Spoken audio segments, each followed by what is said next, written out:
Fala aí, galera, salve, salve, beleza? Vamos corrigir aí mais um tantão de exercícios da nossa apostila. Então abre aí, página 316, já pega aí o número 1 e vamos lá, vamos cair para dentro disso aí. Gente, que fala o número 1, as formas estruturais de alguns componentes de óleos essenciais responsáveis pelo aroma de certas ervas e flores são, aí tá aí, linalol, eugenol, citronelal e anetol. Beleza? O que ele quer saber? Dentre esses compostos são isômeros. Quem são os isômeros aí, galera? O que a gente sabe sobre isomeria? Para ser isômero tem que ter o quê? Ele tem que ter a ligação, ele tem que ter o quê? Mesma fórmula molecular, certo? Certo. Então vamos lá, ver, já definir a fórmula molecular de cada um deles. Eu fiz, já deixei separadinho pra gente, o linalol, ele tem fórmula molecular de C10H18O, tá? O eugenol, C10H12O2, o citronelal,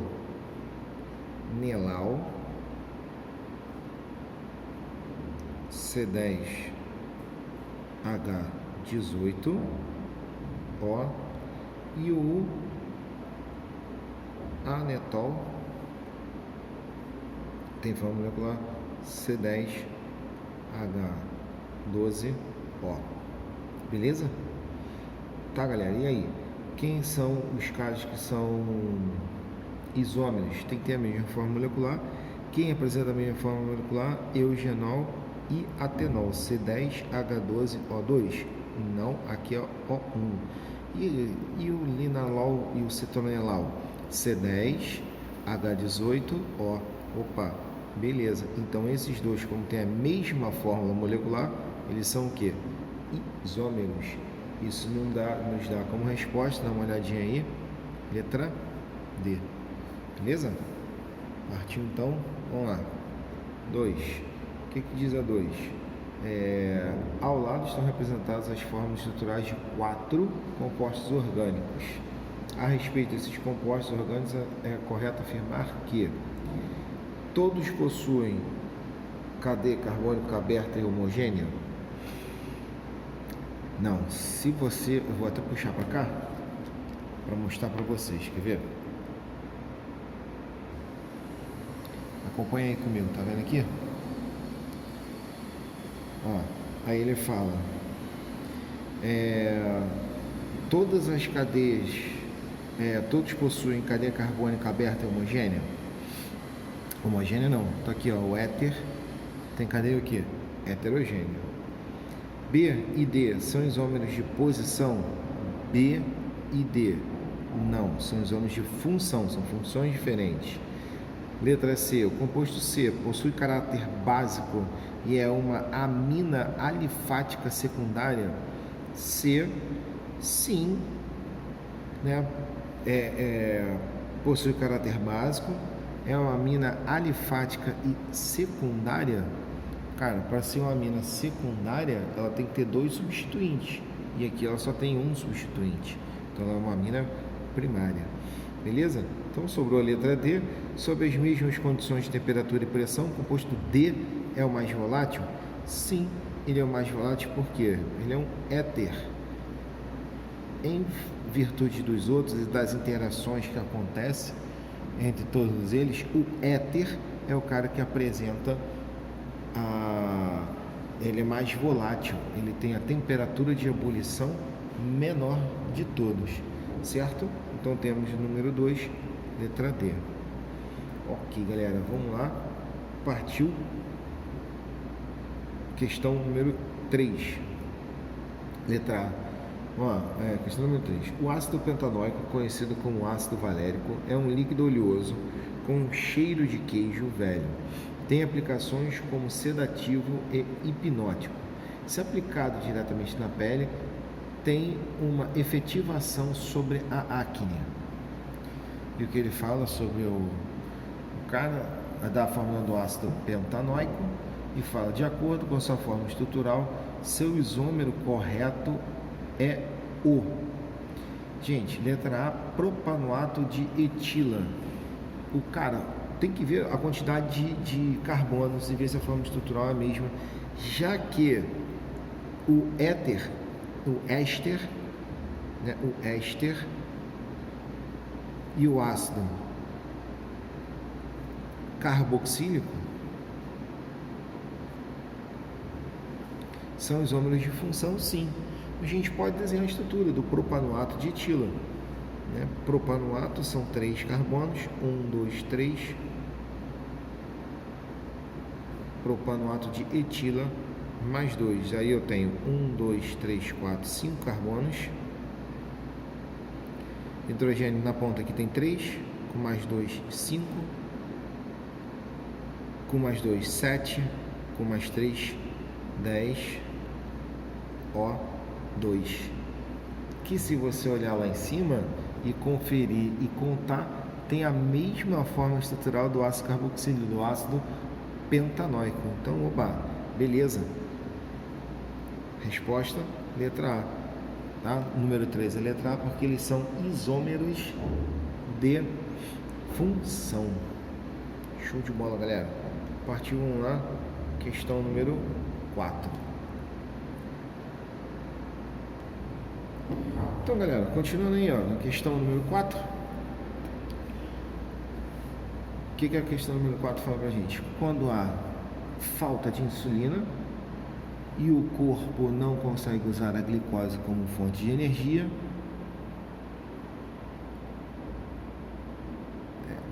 as células utilizam outras vias para manter seu funcionamento. Uma das alternativas encontradas é utilizar os estoques de gordura para obter a energia que lhes falta. Entretanto, o resultado desse processo leva ao acúmulo dos chamados corpos cetônicos. Aí está lá a estrutura do corpo cetônico, que é essa estrutura aqui. Beleza? E aí ele fala o seguinte, letra A. O que ele pergunta? Dê a nomenclatura de UPAC e a nomenclatura comercial do corpo cetônico apresentada. Gente, tranquilão. 1, 2, 3. Prop, ligação simples entre os carbonos é AN, terminação é ONA. Então temos uma propanona. E o nome comercial, a galera deve lembrar, talvez, né? É a famosa acetona. É aquela que é vendida em farmácia, aquela que você já viu no mercado. Exatamente o nome comercial dele. Hoje em dia não tem mais, né? Hoje em dia você tem o removedor de esmalte, mas em um tempinho atrás aí você tinha essa acetona como a propanona como fator principal da acetona, que é o nome comercial dela. Na letra B fala o seguinte: escreva a forma estrutural do isômero de função desse corpo cetônico com a sua respectiva nomenclatura da IUPAC. Cara, cetona tem como isômero de função o aldeído. Para isso você tem que manter o aldeído com 3 carbonos, 1, 2, 3, e o aldeído tem ligação dupla na ponta, beleza? Então, de novo, prop com 3 carbonos, a ligação simples é AN e a terminação de aldeído. Então temos o famoso propanal. Muito bem. Vamos lá. Questão número 5. Vamos fazer. Atualmente parece que a química vem seduzindo as pessoas. Tem-se observado um número cada vez maior de pessoas portando tatuagens que remetem ao conhecimento químico.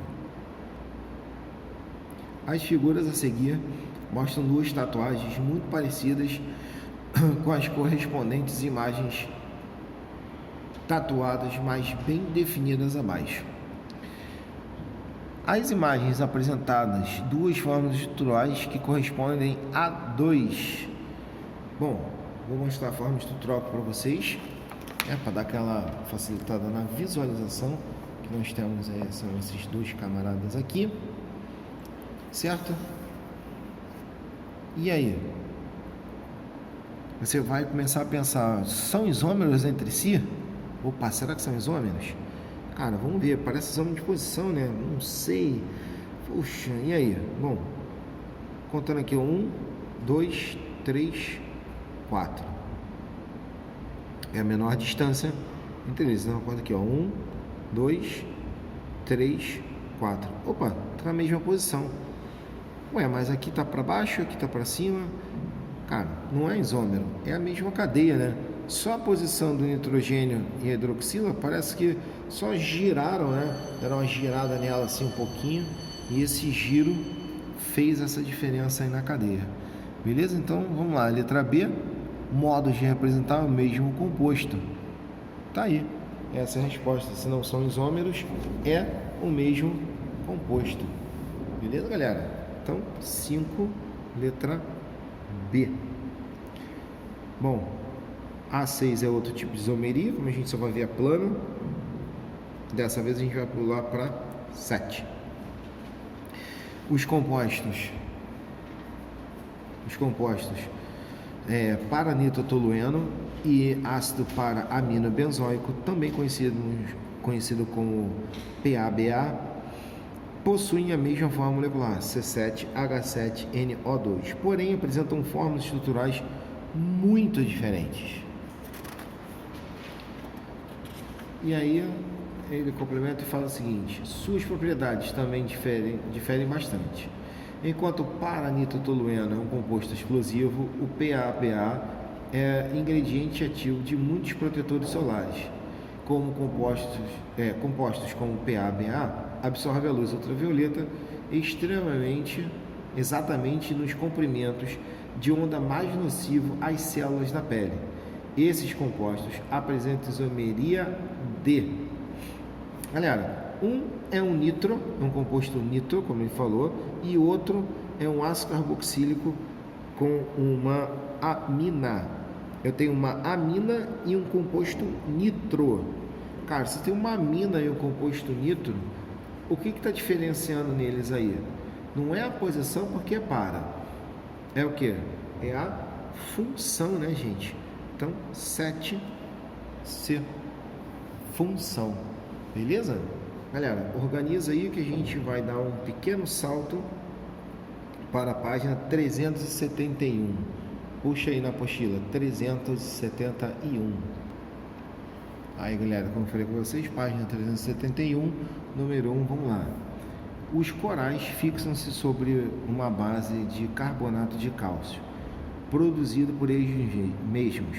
O carbonato de cálcio, em contato com a água do mar e com o gás carbônico dissolvido, pode estabelecer o seguinte equilíbrio químico para a formação do hidrogênio carbonato de cálcio. Então vem aí a reação, que é Ca, CO3 mais CO2 mais água, dando o hidrogênio carbonato de cálcio.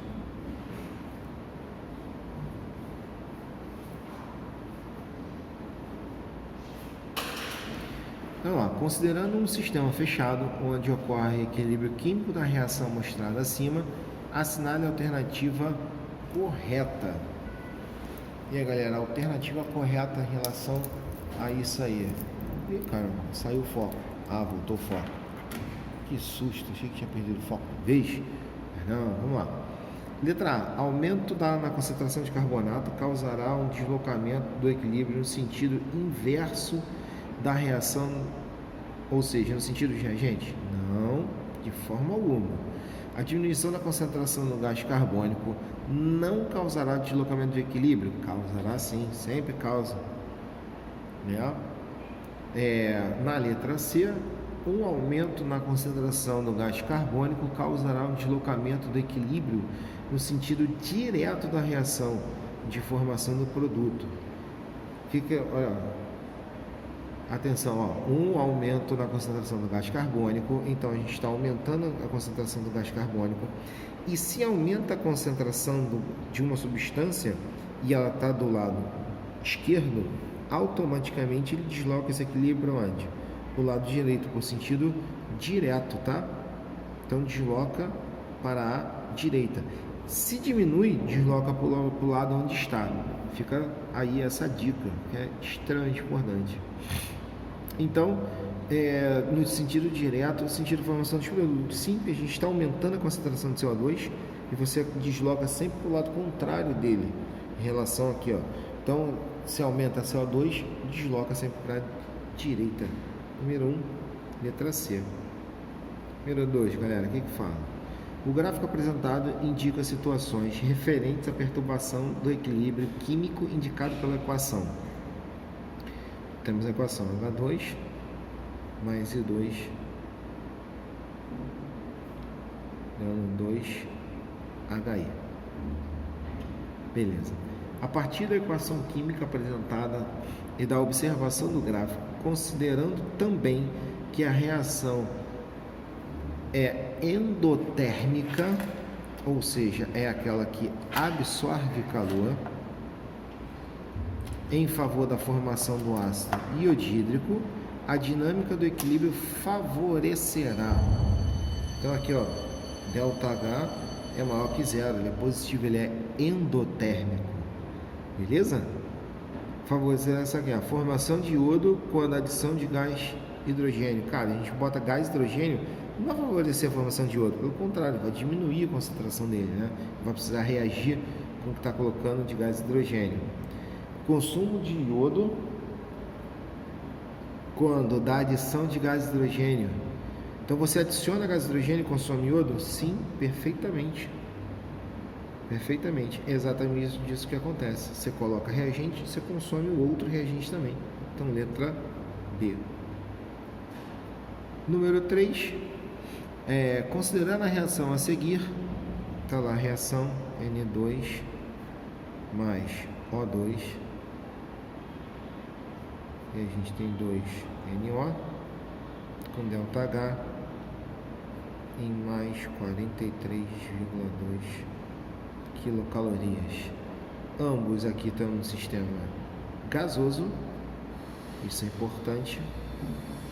E ele fala que o único fator que provoca seu deslocamento para a direita ou seja, ele quer deslocamento para cá, no sentido direto, no sentido dos produtos, para a direita.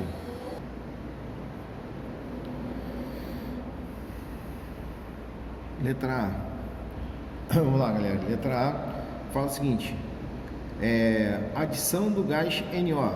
Cara, se eu estou adicionando NO, que está aqui do lado direito, ele vai deslocar para o lado esquerdo. Aumento da pressão sobre o sistema. Vamos lá. Se eu aumento a pressão, como é inversamente proporcional, meu volume diminui. Se o volume diminui, vai caber menos. Vai caber a menor quantidade de números de mols, né? O número de mols gasosos. Cara, aí aqui eu tenho 2 mols e aqui eu tenho 1 mais 1, ou seja, eu tenho 2 mols. Nesse caso, a pressão nem desloca para lugar nenhum. Por quê? A quantidade de mols gasosos é igual. Na letra C, a retirada de N2. Se você retira a concentração, né? Se você diminui a concentração, se você retira N2 e ele está do seu lado esquerdo, o meu deslocamento vai ser para o lado esquerdo. Toda vez que você retira ou diminui a concentração, ele anda para o mesmo lado onde se encontra essa concentração ali. Então, não é uma opção. Temos a letra D, diminuição da pressão do sistema. Cara, a gente já viu, aumentar ou diminuir a pressão não faz diferença, a quantidade de mols é igual. Então, não altera, a pressão não altera em nada o nosso equilíbrio. E na letra E, aumento da temperatura do sistema. Cara, você aumenta a temperatura, toda vez que você aumentar a temperatura, todas as vezes, você aumenta a temperatura, automaticamente ele vai deslocar para o lado endotérmico. Sempre desloca para o lado endotérmico. Basta você olhar qual é o lado endotérmico. Nesse caso, na nossa reação, o lado endotérmico está o quê? É no sentido direto. certo? Ela é uma reação endotérmica, então no sentido direto, então vai deslocar esse equilíbrio para a direita. Essa é a parada. Então, a número 3, a resposta é a letra E. Show de bola, galera. Ótimo. Vamos fazer a número 4. O que diz a número 4? O oxigênio presente no ar atmosférico, ao chegar aos pulmões, entra em contato com a hemoglobina no sangue, dando origem à oxihemoglobina, que é responsável pelo transporte de O2 até as células de todo o organismo. O equilíbrio químico que descreve esse processo pode ser representado simplificadamente pela equação química abaixo.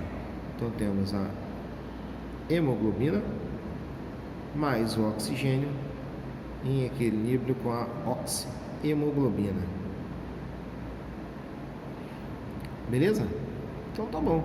Aí, à medida que uma pessoa se desloca para locais de altitude, a quantidade e a pressão parcial de O2 no ar vai, e esse equilíbrio vai se deslocando para A.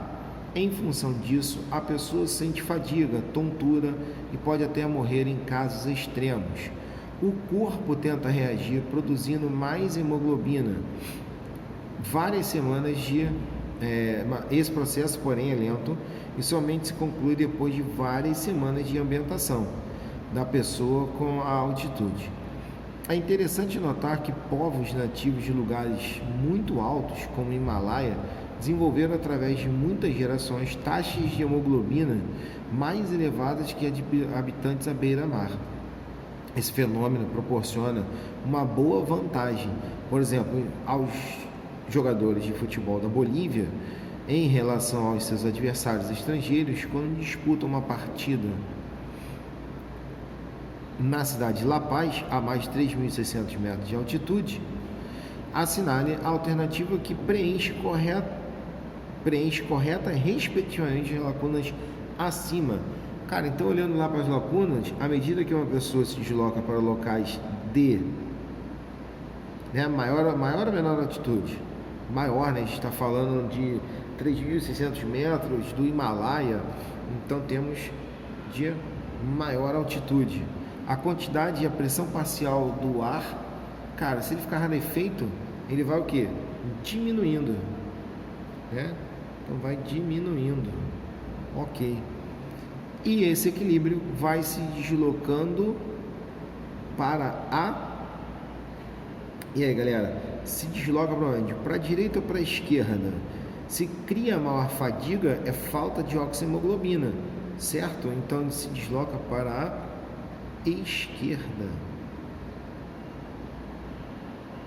Certo, galera? Você tem diminuição da concentração de O2, então você sempre desloca o equilíbrio quando diminui para o mesmo lado da substância.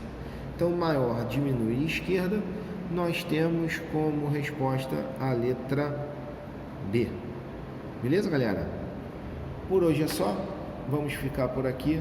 Tchau, tchau. Valeu.